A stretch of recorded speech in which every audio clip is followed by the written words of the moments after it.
કેવા બરબાદ. ઉડતા પંજાબ કંઈક ફિલ્મ આવી હતી ને, એને માટે થઈને બનાવવી પડી. અંગ્રેજોએ એ સમયે ચાઇના સાથે ઓપિયમ વોર એનું યુદ્ધ કરેલું. આ અંગ્રેજો તો એવા, હું કેવું એને, એવા પેટ મેલા ને એવી કૂટનીતિ કરવાવાળા. આમને આમ ચાઇનામાં ઘૂસવા ન મળ્યું એ વખતના એના શાસકોએ એને પ્રવેશ ના આપ્યો.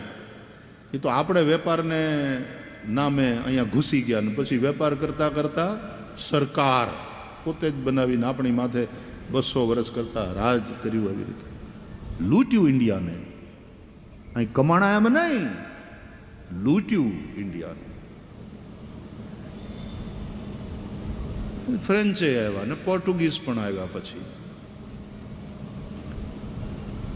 ભારત તો આમ હા ઉઘાડું ખેતર થઈ ગયું હતું.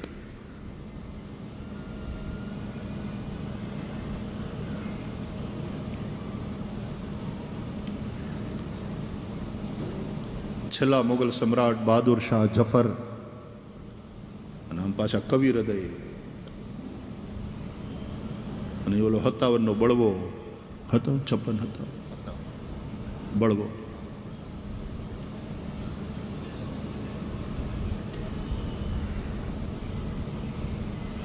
આપણો ઇતિહાસ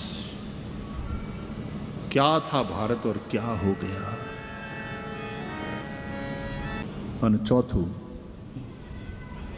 હિંસા, ખૂન, હત્યા.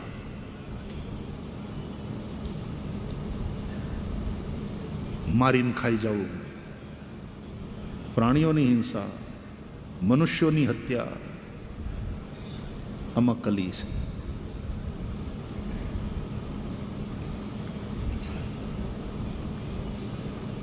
ટેન કમાન્ડમેન્ટ્સમાં thou shall not kill.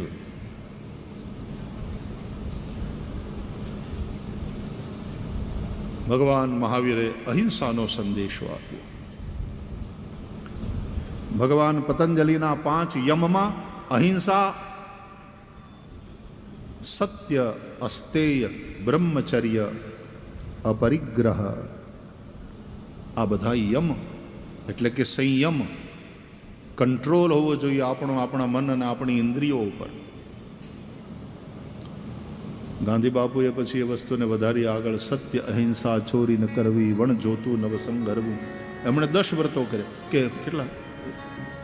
સત્ય, અહિંસા, ચોરી ન કરવી, વણ જોતું નવ સંગરવું, બ્રહ્મચર્ય ને જાત મહેનત, કોઈ અડે ના અભડાવું, અભય સ્વદેશી સ્વાદ ત્યાગને, સર્વધર્મ સરખા ગણવા, આ 11 મહાવ્રત સમજી નમ્રપણે નિત આચરવા. સર્વધર્મ સદભાવ કરવો. આપણી વાતનું આપણે પાછા ખંડન થઈ જાય એવું નહીં. આપણા વિચારો સ્પષ્ટ હોવા જોઈએ સાહેબ. સર્વધર્મ સદભાવ.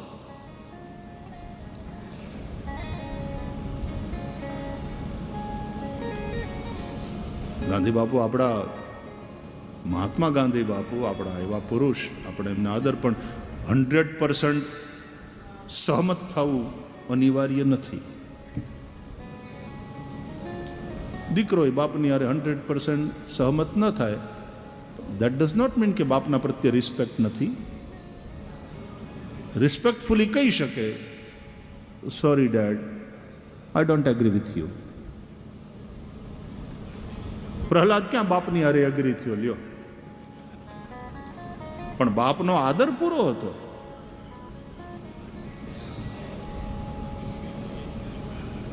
સમય પ્રમાણે જે સિદ્ધાંતો નક્કી કરવા પડે એ કરવા પડે.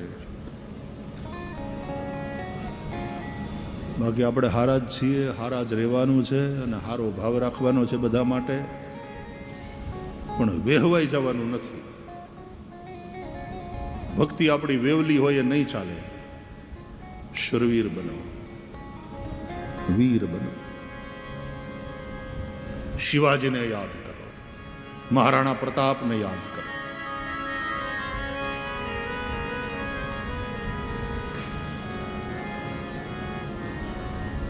ગુરુ ગોવિંદસિંહજીને યાદ કરો, શીખ પરંપરાના બલિદાનોને યાદ કરો, ડૉક્ટર રાષ્ટ્રપતિ કલામ સાહેબને યાદ કરો. સાહેબ સલામ થઈ જાય આપોઆપ, એવું વ્યક્તિત્વ.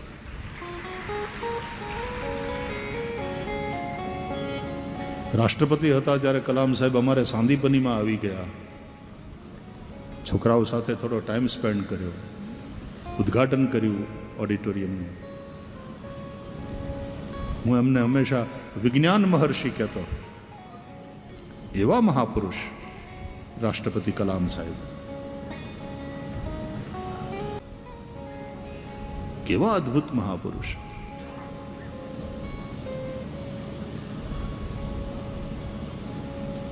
કોઈ ધર્મ વિશેષનો થોડો વિરોધ છે, એ વૃત્તિ અને પ્રવૃત્તિનો વિરોધ છે. વૃત્તિ ખોટી હોય, પ્રવૃત્તિ ખોટી હોય, એનો વિરોધ. અમારે ભગવતીયા કોકિલાબેન અંબાણીને, ડૉક્ટર કલામ સાહેબને, બધાએ ભેગા મળીને ત્યારે સાયન્સ ગેલેરીનું ઉદ્ઘાટન કર્યું હતું, ઓડિટોરિયમનું ઉદ્ઘાટન કરેલું. વિદ્યાર્થીઓ સાથે રાષ્ટ્રપતિ કલામ સાહેબે સમય ગુજાર્યો. એવા વિજ્ઞાન મહર્ષિ, ભક્તો, રાષ્ટ્રભક્તો, એમની વતન પરસ્તીને સલામ. પણ તેથી કરીને બીજાને હલકા ન ગણવા.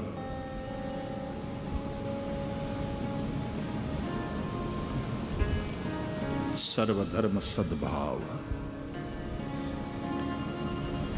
અને નેશન ફર્સ્ટ, રાષ્ટ્ર પ્રથમ. હા સાહેબ, આ દેશમાં રહો છો, આ દેશની માટીમાંથી જન્મ્યા છો, આ દેશની માટીમાંથી ઉત્પન્ન અન્નને ખાઓ છો, તો વતન પરસ્તી આપણા બધાની, કોઈ પણ ધર્મને માનતો હોય, નેશન ફર્સ્ટ. અને એમાં હમણાંનો જે સમય છે એમાં તો સ્વદેશી, ગાંધી બાપુનું આ સ્વદેશી ત્યારે જેટલું મહત્વનું હતું, આજે ફરીથી એકવાર સ્વદેશીની ભાવના આટલી જ મજબૂત હોય એ બહુ જરૂરી છે. નહીં તો આપણી ફોરેન વ્યાપારની જે ડેફિસિટ છે વધતી જાય. આર્થિક ગુલામી એ બહુ મોટી ગુલામી છે.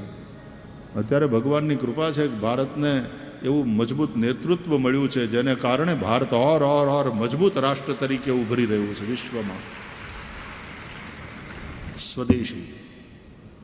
મેં હમણાં છાપામાં વાંચ્યું દિવાળી ગઈ પછી કે આ વખતે લગભગ 6.5 લાખ કરોડનો વેપાર થયો આખા ભારતમાં દિવાળી સમયે. અને એમાંથી જો હું ભૂલતો ન હોઉં તો એવું ક્યાંક લખ્યું હતું કે એમાં 80-85% સ્વદેશી. સ્વદેશી અપનાવો. મારા દેશમાં બધું જ થાય છે સ્વદેશી. ઘણાને ફોરેનનું એવું આંધળું ઓલું હોય છે, બહાર જાય એટલે એકવાર હું સામાન્ય રીતે બહાર જાઉં, કથા આપીને આવું, મારે કંઈ લેવું ના હોય. પણ એકવાર અમે ક્યાંક ફરવા લઈ ગયા હતા, તો મને કંઈક ભાઈ અહીં કંઈક ઓસ્ટ્રેલિયાની વાત છે, કાંઈક અહીંયાથી લઈ જાઓ. એટલે ભાઈ મને શોપિંગની આદત નથી ને મને એનો કોઈ શોખ નથી. કે નહીં પણ અહીં અમારે કંઈક યાદગીરી તરીકે તો લઈ જાઓ. એટલે પછી ફરવા ગયા હતા ને, ત્યાં અમે એક શોપમાં ગયા અને ત્યાં ફરતા હતા, તો એમાં એક વસ્તુ મને ગમી. મેં કીધું આ લઈ જઈએ, આનો ભાવ પૂછો. ત્યાં તો શોપનો માલિક આવ્યો, હવે એ ઇન્ડિયન નીકળ્યો. એ જોઈ ગયો તો એ કે અરે આવો આવો આવો આવો ધન ઘડી ધન. પાછો ગુજરાતી નીકળ્યો, આવો આવો આવો ધન ઘડી ધન ભાગ. આમ તો પધરામણી કરવી પડે, પણ આ આપોઆપ પધરામણી થઈ ગઈ અમારી દુકાને. બહુ સારું, બહુ સારું. પછી બધાએ કહ્યું કે ભાઈ અમને એમ હતું કે ભાઈશ્રીને કાંઈક સુવેનિયર આપીએ, યાદગીરી. તો આ ગમ્યું એમને. તો આની કિંમત કેટલી? કે કિંમત હોય, તમે આવ્યા પધરામણીમાં, અમારા તરફથી ભેટ. અરે મેં કીધું નહીં, થોડાક પૈસા તો લ્યો, પડતર તો જે કંઈ પડ્યું હોય ઘરમાં જ એ તો લ્યો. તો નહીં નહીં નહીં, અમારા વતીથી ભેટ. મેં કીધું આ બહુ સરસ છે, આ ક્યાં બનેલું છે? મેડ ઇન, મને કે ઇન્ડિયા. ઇન્ડિયાથી જ આવ્યું છે અહીંયા. મેં કીધું બહુ સારું, લ્યો પાછો હું ઇન્ડિયા લઈ જાઉં.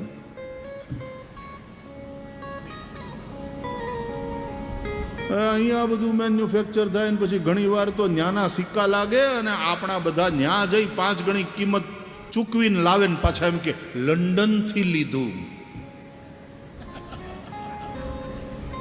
કપાળ આયનું છે, આપણું જ છે. થોડાક જો સુધરી જાવ ને, બેઈમાની ન કરો, ભેળસેળ ન કરો, ગ્રાહકને છેતરવાની પ્રવૃત્તિ છોડી દો અને પૈસા લ્યો છો તો સામે ક્વોલિટી આપો. થોડાક સુધરી જાઓ તો કોઈના બાપની તાકાત નથી કે ભારતની સામે આંખ ઊંચી કરીને જોવે. એક એવી મજબૂત અર્થવ્યવસ્થા રૂપે ભારત અત્યારે ઉભરી રહ્યું છે. આમ ચોથા પાંચમા નંબરે આપણે પહોંચી ગયા થોડા સમયમાં, 3જા નંબરે પહોંચી જઈએ વિશ્વમાં. એવી સંભાવનાઓ છે. સ્વદેશી સ્વદેશી સ્વદેશી.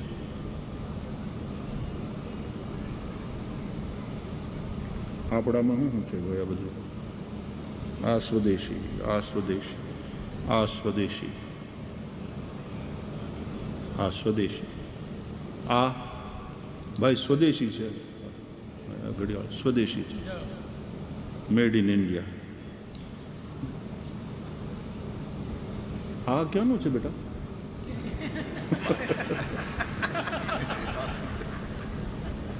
ભગવાનને પ્રાર્થના કરીએ કે એક દિવસ આ બધી વસ્તુ એવી ક્વોલિટીની બને કે એમાં સ્વદેશી જ વાપરવાનું મન થાય.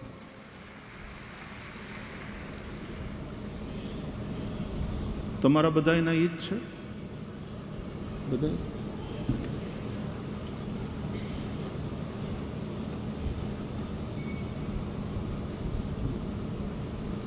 એરોપ્લેનમાં બહારગામ જાય છે. ધીમે ધીમે હવાઈ જહાજ પણ આપણે ત્યાં બનતા થાય. એટલે ઓલું કંઈક કારખાનું નાખ્યું હતું ને હમણાં, આપણા વડાપ્રધાન શ્રી આવ્યા હતા ને હમણાં કંઈક કાર્ગો પ્લેન માટેનું હતું ને કંઈક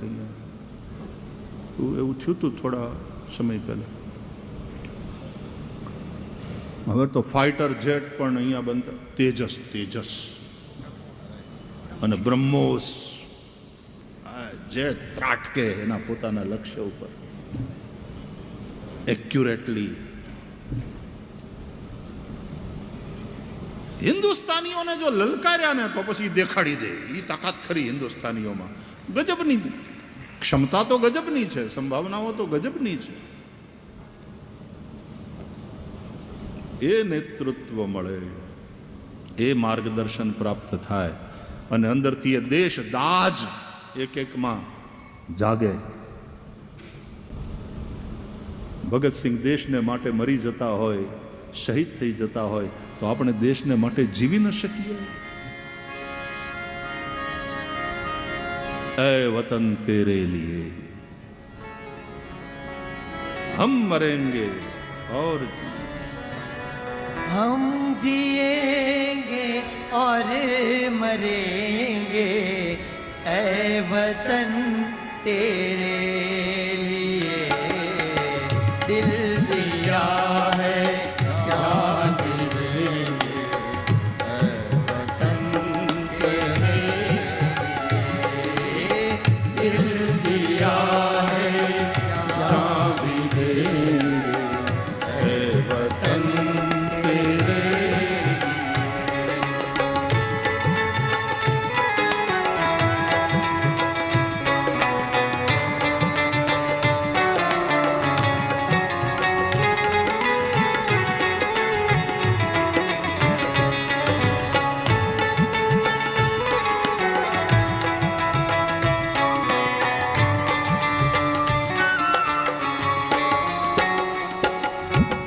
हम जिएंगे और मरेंगे ऐ वतन तेरे लिए दिल दिया है जान भी देंगे ऐ वतन तेरे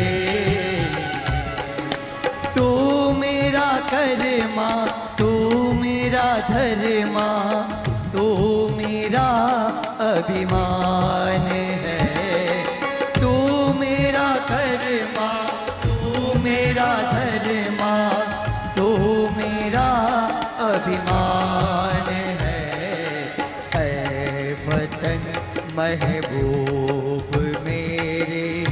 तुझ पे दिल कुर्बान है।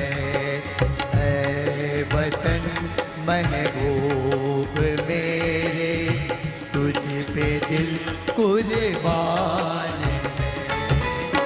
हम जिएंगे और मरेंगे ऐ वतन तेरे लिए, दिल दिया है जान भी देंगे ऐ वतन तेरे लिए, दिल दिया है जान भी देंगे ऐ वतन तेरे लिए।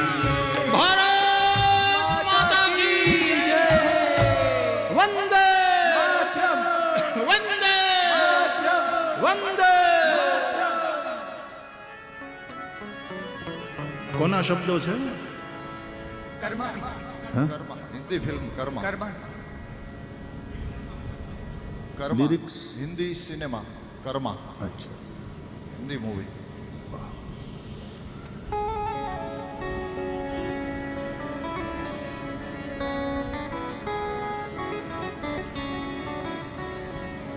ભારતમાં જન્મેલા બધા ભારત.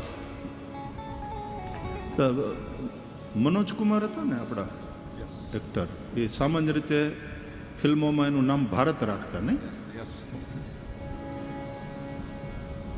અને ભગવદ્ ગીતામાં શ્રી કૃષ્ણ અર્જુનને ભારત કહે છે. ભરત કુલોત્પન્ન, ધૃતરાષ્ટ્ર પણ ભારત છે, એના માટે બાદ શબ્દ આવ્યો છે. પણ શ્રી કૃષ્ણ જ્યારે અર્જુનને ભારત કહીને સંબોધે છે, યદા યદા હિ ધર્મસ્ય ગ્લાનિર્ભવતિ ભારત અભ્યુત્થાનમધર્મસ્ય તદાત્માનમ સૃજામ્યહમ.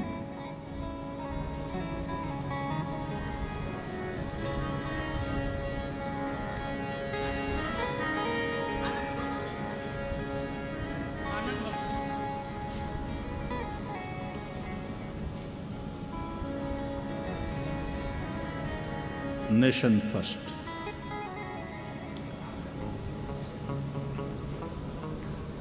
કલામ સાહેબ આપણા મિસાઇલ મેન. એટલે હિન્દુ હોય, શીખ હોય, મુસલમાન હોય, ईसाई હોય, આ દેશની મિટ્ટીમાં जो पले बढ़े हैं, वतन के लिए जिनका प्यार है, ये सब भारत माँ की संतान. Nation first. તો સર્વધર્મ સદભાવ સાથે, ઇન્ટર રિલિજિયસ હાર્મની સાથે આપણે બધા જ ભારતીય છીએ. સૌથી પહેલા વહેલા દેશ માટે જીવે, દેશ માટે મરે. ભારત ભોગભૂમિ નથી, ભારત કર્મભૂમિ છે. ભારત વિશ્વનું હૃદય છે. ઇનોવેશન કદાચ એ સમયે આપણે ત્યાં ઘણા બધા થયા. અત્યારે કદાચ ઇનોવેશન જેટલા અમેરિકામાં ને ચાઇનામાં ને બીજી જગ્યાએ થાય છે, એટલે આપણે ત્યાં આ હૃદય છે વિશ્વનું. અને હૃદયનો પ્રેમ, હૃદયનો ભાવ, વિશ્વ બંધુત્વની ભાવના એ ભારતની પાસે છે. બાકી ખાલી મગજ, ખાલી બ્રેન, એને શું કરવું છે? બુદ્ધિની પાસે નકર્યો સ્વાર્થ જ હોય, એને શું કરવું છે? હૃદયની પાસે પ્રેમ છે, સમર્પણ છે. ભારત ભાવમાં રથ, ભા પ્રકાશ એની ઉપાસનામાં રથ. ભારત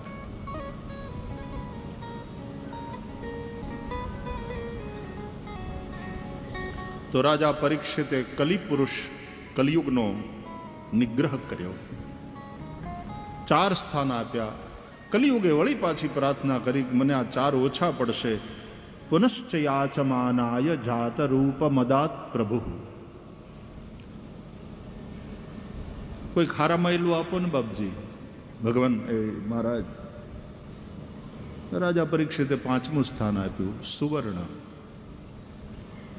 કંચન. વાઇડર ટર્મમાં એને લઈએ તો ધન, પૈસો, અર્થ, એ અનર્થનું કારણ બને છે. એટલે કે છે ને, જર, જમીન ને જોરું એ 3 કજિયાના છોરું. અને એમાંય જો એ પૈસો અનીતિનો હોય તો નખો જ કાઢી નાખે.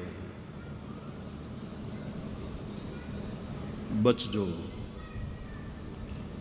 अनीति से धन होत है बरस 5 अरु 7 तुलसी 12 बरस में जड़ा मूल से जा. ગામડામાં વડીલો એમ કે પોદળો પડે ને ધરતી ઉપર તો ધૂળ લીધા વગર ન આવે. પછી એ પોદળો તમે ઉઠાવાય, કોઈ બહેનો છાણા થાપવા હોય ને તો પોદળાની હારવાર એ પોદળો પડે એટલે ધૂળે લેતો જાય થોડી. એમ અનિતિનું ઘરમાં આવે એ તો જાય જ, પણ થોડું તમારા પરસેવાનું કમાયેલું હશે એ લઈ જાય હારવાર. અનીતિથી બચવું. ફરીથી એકવાર, કમાવું નીતિથી, ભજન કરવું પ્રીતિથી, અને સંસારમાં રહેવું તો રીતિથી. જે રીતિ રામાયણે બતાવી, શાસ્ત્રોએ બતાવી, ઋષિઓએ બતાવી કે રઘુકુલ રીતિ સદા ચલી આઈ, પ્રાણ જાહુ બરુ બચન ન જાય. નીતિ, રીતિ અને પ્રીતિની ત્રિવેણીમાં જે સ્નાન કરે એ પ્રયાગમાં જ રહે છે, તીર્થરાજમાં રહે છે. પાપ એનો સ્પર્શ પણ ન કરી શકે, એનું પતન થાય જ નહીં પક્કા. કૌંતેય પ્રતિજાનીહિ નમે ભક્ત પ્રણશ્યતિ. ભગવાન શ્રી કૃષ્ણનું વચન છે ભગવદ્ ગીતામાં.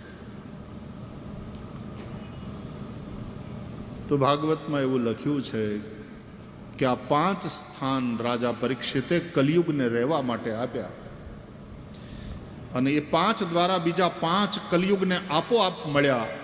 તતો નૃતમ મદમ કામમ રજો વૈરંચ પંચમમ. આનો વિસ્તાર નથી કરવો, પણ આ 10 સ્થાન કલિયુગના છે. કૃષ્ણને મળવું હોય તો કલિયુગના સ્થાનને સેવવા નહીં. કલિયુગ હારે તમારી એપોઇન્ટમેન્ટ હોય તો વાત જુદી, પણ એ પાપ કરાવશે, પતન તરફ લઈ જશે, જીવન બરબાદ થશે.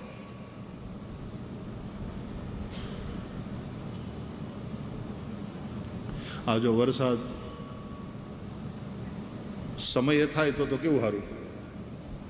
એટલા માટે આપણા શાસ્ત્રો, બ્રાહ્મણો પણ આશીર્વાદ આપે. કાલે વર્ષતુ પર્જન્ય પૃથ્વી સસ્યશાલિની દેશોયમ ક્ષોભરહિત બ્રાહ્મણા સંતુ નિર્ભયા વા સજ્જના સંતુ નિર્ભયા.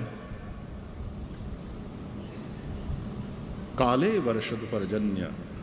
માગ્યા મેઘ વર્ષ, નહીં તો માવઠા. એટલે આજ મેં છે ને વરસાદ એ માલામાલ કરે ખેડૂતને, અને આજ મેં ટાઈમ વગર વરસે તો પાયમાલ પણ કરે. માલામાલ ને પાયમાલ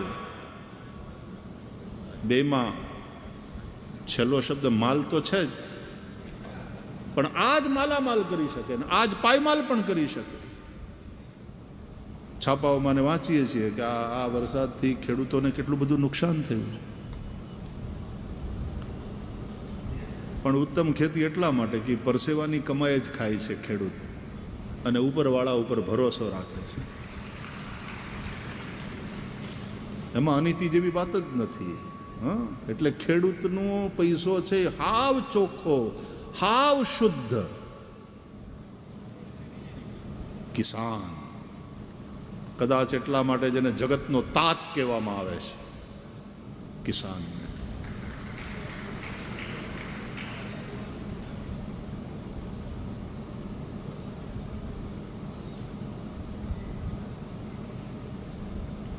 કાલે વર્ષતુ પર્જન્ય.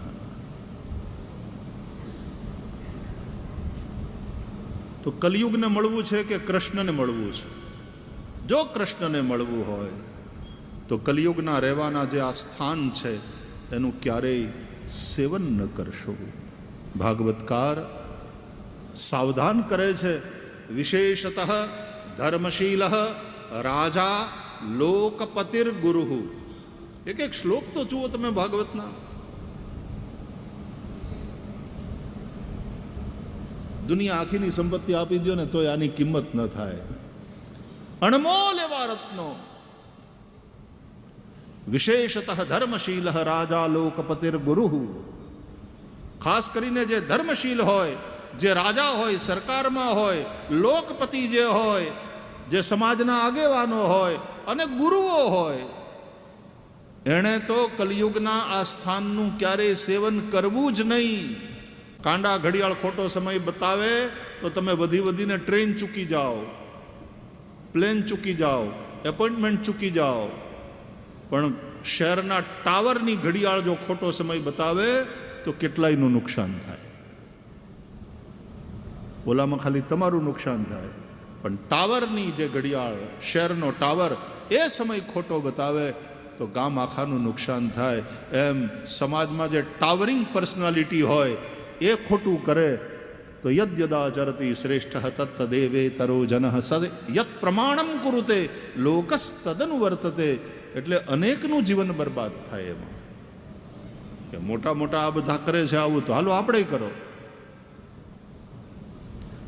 એટલા માટે ખાસ કરીને જે ધર્મશીલ છે, જે રાજા એટલે સરકારમાં છે, જે શાસક છે, જે સમાજના આગેવાનો છે, જે ગુરુજનો, ધર્મગુરુઓ છે, એવો પણ અર્થ થાય. અને ગુરુજનો એટલે ઘરમાં મા બાપ, વડીલો. આ બધાએ તો ક્યારેય આવું ન કરવું. કલિયુગના સ્થાનને સેવવા નહીં. પણ એકવાર રાજા પરીક્ષિતે સોનાનો મુકુટ જોયો, માથા ઉપર ધારણ કર્યો. એમાં કળિયુગ હતો. તો રાજાને શિકાર ખેલવા જવાની ઈચ્છા થઈ. માથે કલયુગ હોય તો એ કથામાં ન લઈ આવે, ક્લબમાં લઈ જાય, જુગાર રમાડે. રાજા શિકાર માટે ગયા. અનેક નિર્દોષ પ્રાણીઓનો શિકાર કર્યો. મધ્યાહન સમયે ભૂખ્યા તરસ્યા રાજા પરીક્ષિત એક ઋષિનો આશ્રમ જોયો. ત્યાં ગયા. શમિક ઋષિનો આશ્રમ હતો. ઋષિ સમાધિસ્થ હતા. આશ્રમમાં બીજું કોઈ હતું નહીં. રાજાનું સ્વાગત થયું નહીં. રાજાને કોઈએ પાણીનું પણ પૂછ્યું નહીં. રાજા પરીક્ષિતને ક્રોધ આવ્યો, અભિમાન કે હું રાજા છું, ચક્રવર્તી સમ્રાટ છું, આશ્રમમાં મારું સમુચિત સન્માન નથી થતું. એ રાજા મહારાજાઓ આશ્રમમાં જતા સન્માન પામવા નહીં, આશીર્વાદ લેવા માટે જતા હતા. સાધુ સંતો પાસે જાય, સરકારમાં રહેલા લોકો તો આશીર્વાદ લેવા માટે જાય, સન્માન પામવા માટે નહીં.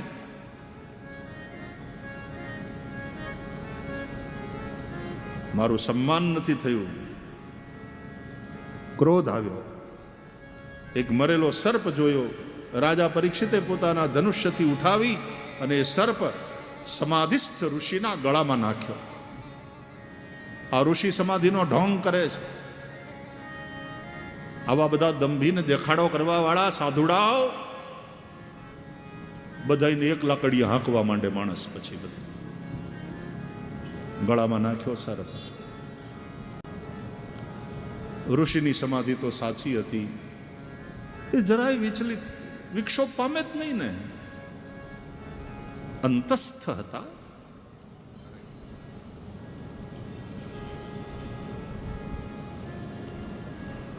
ઋષિ સમાધિમાં જ રહ્યા. રાજા પરીક્ષિત ત્યાંથી જતા રહ્યા ક્રોધાવેશમાં.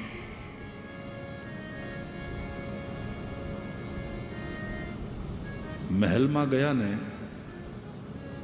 અને પછી મુકુટ જેવો ઉતાર્યો ને, એટલે કલિયુગના પ્રભાવમાંથી વિચારો મુક્ત થયા. અને પોતે કરેલા અપરાધનું રાજા પરીક્ષિતને સ્મરણ થયું.